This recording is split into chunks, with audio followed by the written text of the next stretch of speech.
before the original body was like this one, so I decided to remove this, then putting this one.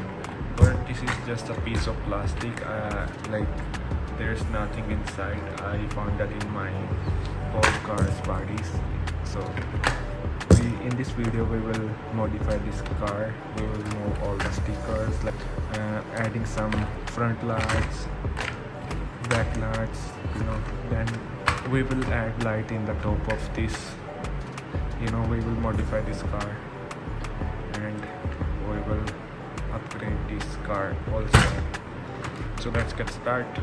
And first of all, we will remove this plastic of the lights, then also in the bucket, so we can add our own lights and glasses, then stickers. So let's let me remove this and I'll show you.